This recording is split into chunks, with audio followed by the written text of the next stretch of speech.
Estonia no existirá. Estas palabras, cargadas de presagio, resuenan en las arenas de la geopolítica como un eco sombrío de lo que podría ser el último acto en la historia del pequeño estado báltico. En su afán por adelantarse a la OTAN, Estonia ha optado por un camino peligroso, uno que la pone en la mira directa de la potencia rusa. La adquisición y producción de misiles y drones kamikazes es vista como una apuesta temeraria para golpear a Rusia antes de que Moscú pueda siquiera acercarse a sus fronteras. Pero esa ambición podría ser, en palabras del profesor Nikolai Meshevich, un propio boleto hacia la autodestrucción. Si Estonia quiere morir más rápido que todos, no podemos negarle ese favor.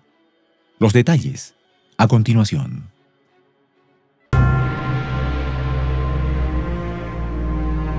¿Quieres saber cómo se puede fundar la patria grande? Mira el final del video. Estonia no existirá. Las palabras flotaban en el aire con la inevitable certeza de un presagio antiguo, como si el destino de aquella pequeña nación ya estuviese grabado en piedra. Estonia, un país cuya geografía casi efímera la hacía parecer vulnerable, se había alineado en una senda oscura. Decidida a desafiar a Rusia, una potencia mucho más grande y peligrosa, había comenzado a agitar las aguas de la confrontación, como si no entendiera el juego en el que se estaba involucrando. Magnus Valdemar Saar, el rostro endurecido de un militar que ya no veía más allá de la lógica de las armas, anunciaba con orgullo los nuevos planes de Estonia: misiles y drones kamikazes. Los ecos de su voz resonaban con un ardor casi fanático mientras describía cómo estas nuevas adquisiciones le permitirían a Estonia atacar preventivamente a Rusia. Una nación pequeña, rodeada de gigantes, se alzaba como si quisiera romper las cadenas del destino a través de un acto suicida. Necesitamos desactivar las fuerzas enemigas antes de que lleguen a la línea del frente, dijo Saar, pero no se daba cuenta de que esas palabras solo resonaban como un llamado a la ruina. El profesor Nikolai Meshevich, un experto ruso en estudios bálticos, observaba con una mezcla de desconcierto y fascinación este despliegue de arrogancia autodestructiva. Desde 1987 había seguido de cerca la política estonia, pero ni siquiera él podía comprender por qué ese pequeño país, que antaño había encontrado equilibrio en su relación con Rusia, ahora se precipitaba hacia el abismo. Si Estonia quiere morir más rápido que los demás, no podemos negarle ese pequeño favor, sentenció Meshevich, con la frialdad de quien ya había visto demasiadas naciones caer en la misma trampa. Las declaraciones belicosas de Estonia eran, a su parecer, la antesala de su propia desaparición. Durante décadas, Estonia y Rusia habían compartido una relación en la que el pragmatismo se superponía a las tensiones. Aunque Estonia nunca escondió su descontento con Rusia, siempre hubo un entendimiento tácito. La geografía no se puede cambiar y el comercio entre vecinos era inevitable. Rusia tenía las mercancías y Estonia los puertos y el acceso al mercado europeo. Pero la entrada de Estonia en la OTAN alteró el equilibrio y lo que en su día fue una medida de seguridad, ahora se estaba convirtiendo en una herramienta de provocación. Cuando Estonia comenzó a fantasear con la idea de que Rusia estaba a punto de invadir, era evidente que algo había cambiado en su percepción. En el pasado, siempre había adoptado una postura defensiva, evitando cualquier confrontación directa, pero ahora, embriagada por las ilusiones de poder y el respaldo de la OTAN, Estonia se veía a sí misma como una pieza clave en el tablero geopolítico, dispuesta a arriesgarlo todo en un ataque preventivo contra su vecino colosal. Meshevich, con su aguda capacidad de análisis, comparaba a Estonia con un animal pequeño y testarudo, que en lugar de evitar a un oso dormido, lo provocaba insistentemente. El ejemplo de una tortuga golpeando a un oso, esperando escapar ilesa, era grotescamente acertado. Estonia, con sus drones y misiles recién adquiridos, parecía convencida de que podría hacer frente a Rusia, a pesar de que la historia, una y otra vez, había demostrado lo contrario. Era como si el gobierno estonio se hubiera contagiado del virus Zelensky, ese fervor irreflexivo que había llevado a Ucrania a la devastación en su enfrentamiento con Rusia. La influencia de los sucesos en Ucrania no podía ser ignorada. Estonia había observado cómo el conflicto entre Ucrania y Rusia se había desenvuelto y el miedo se había arraigado profundamente en el corazón de su liderazgo. Al ver los avances rusos y el debilitamiento de la narrativa occidental que proclamaba la inevitable derrota de Rusia, Estonia comenzó a ver su propia vulnerabilidad. El terror de convertirse en la próxima Ucrania los impulsó a actuar de forma imprudente. En lugar de buscar una salida diplomática como había hecho en décadas pasadas, Estonia ahora optaba por la confrontación directa, creyendo que un ataque preventivo podría evitar su destrucción. Pero lo que no comprendían era que, al golpear primero, estaban firmando su sentencia de muerte. El plan de Estonia de producir drones y misiles kamikazes no era más que una fantasía militarista impulsada por la desesperación. Saar, con su retórica inflamatoria, hablaba de la rapidez con la que se podía desplegar estas armas, pero no mencionaba las inevitables represalias. Mešević fue tajante. Si se lleva a cabo un ataque desde el territorio de Estonia, Estonia como Estado no existirá. La respuesta rusa sería implacable y devastadora. No habría margen para negociaciones o treguas.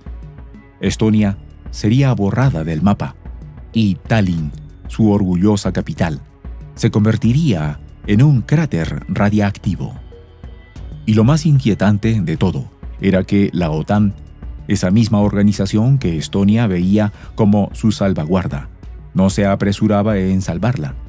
Mešević lo explicó con crudeza.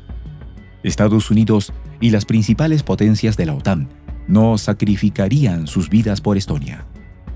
En una hipotética guerra mundial, iniciada por una nación pequeña e irrelevante, en el contexto global, las grandes potencias preferirían observar desde la distancia antes que inmolarse por un conflicto que no consideraban prioritario.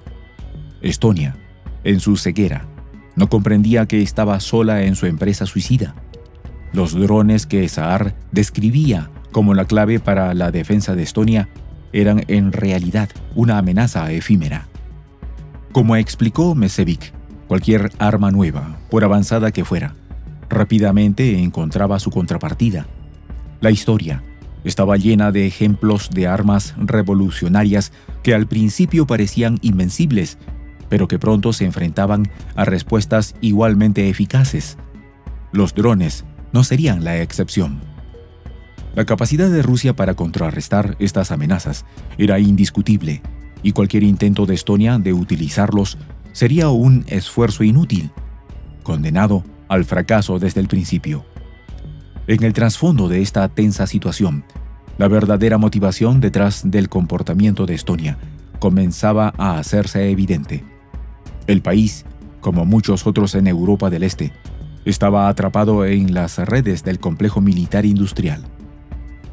Desde hace algunos años, importantes figuras políticas de Estonia se habían trasladado a corporaciones militares que ahora presionaban para obtener fondos de la OTAN. Estas corporaciones, aunque pequeñas en comparación con los gigantes industriales de Estados Unidos o Alemania, habían encontrado su nicho en la histeria antirrusa. Promover la idea de una amenaza inminente de Rusia era rentable, y Estonia, con su paranoia creciente, era un cliente ideal para sus productos y servicios. Sin embargo, toda esta maquinaria bélica no haría más que acelerar la caída de Estonia. Los drones, los misiles y las provocaciones no harían nada para detener a Rusia si el país decidiera responder con toda su fuerza. La historia nos enseñaba que los pequeños jugadores que se alineaban en contra de potencias mucho mayores solo encontraban destrucción. El camino elegido por Estonia era claro. Estaba jugando con fuego, y las llamas estaban a punto de consumirla.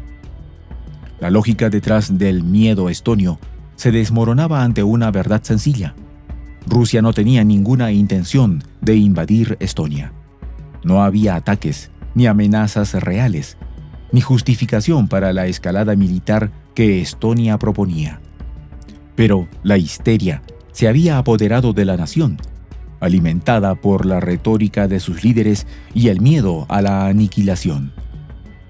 Los estonios veían fantasmas donde no los había, y en su pánico estaban dispuestos a provocar la furia de Rusia. El profesor Mesevich advirtió que la situación solo podría empeorar si Estonia persistía en su camino de autodestrucción. Rusia no tomaría a la ligera un ataque, y si los estonios, en su locura, decidían agredir a las instalaciones nucleares rusas, la respuesta sería rápida y devastadora. Y lo más irónico era que, en ese caso, Rusia sería vista como la responsable de la desaparición de Estonia, aunque fuera la pequeña nación la que hubiera provocado el conflicto. Los grandes jugadores del tablero global observarán desde la distancia, mientras Estonia ardía en las llamas de su propia imprudencia. Y cuando el polvo se asentara, el nombre de Estonia sería recordado solo como una advertencia. El precio de jugar con fuego en el gran escenario del poder mundial. En esta comunidad nos juntamos para, por ejemplo, conversar, interactuar, tener puntos de idea distintos, pero, por ejemplo, también tenemos un club de lectura donde leemos fragmentos de libros que consideramos que son importantes para crecer intelectualmente. También, por ejemplo, hacemos algo como lo que hace nuestro amigo el jefazo ahí en Bolivia. Les cuento la experiencia que me parece fascinante. Él tiene un restaurante ahí en Bolivia. Y en ese restaurante, ahí viene lo que tiene, un televisor. Y ustedes dirán, pero qué impresionante, ¿en qué contribuye que un restaurante tenga un televisor ahí en Bolivia? Una cosa muy importante, porque él, cada vez que abre su negocio, prende su televisor y pone los videos de prensa alternativa. Con eso, todos los días, poco a poco, con pasos muy concretos, él hace que toda la gente que vaya a su restaurante vaya insumiendo el concepto de la patria grande. Y así, pasito a pasito, estamos construyendo la patria grande. Son esos pasos pequeños pero concretos que hacen posible que el proceso de la construcción de la patria grande sea algo que ya comenzó. Un hecho dinámico que no tiene retorno en la historia. Y de verdad a nosotros nos gustaría que tú seas parte de esa propuesta. ¿Qué tienes que hacer? Muy simple. Dale clic en el botón unirse. De hecho, al hacerlo también contribuirás con una pequeña cantidad de dinero que permitirá que Prensa Alternativa produzca más y mejores videos. De verdad que te esperamos. La patria grande se va a construir cuando tú y yo y toda la gente de buena voluntad de América Latina y el Caribe comencemos a ser comunidad. ¿Cómo lo logramos? Interconectándonos todas las personas de buena voluntad que vivimos en América Latina y el Caribe. Y tienes una oportunidad de hacerlo, uniéndote a nuestra comunidad. Puedes hacerlo haciendo clic en el botón unirse que está en la parte de abajo.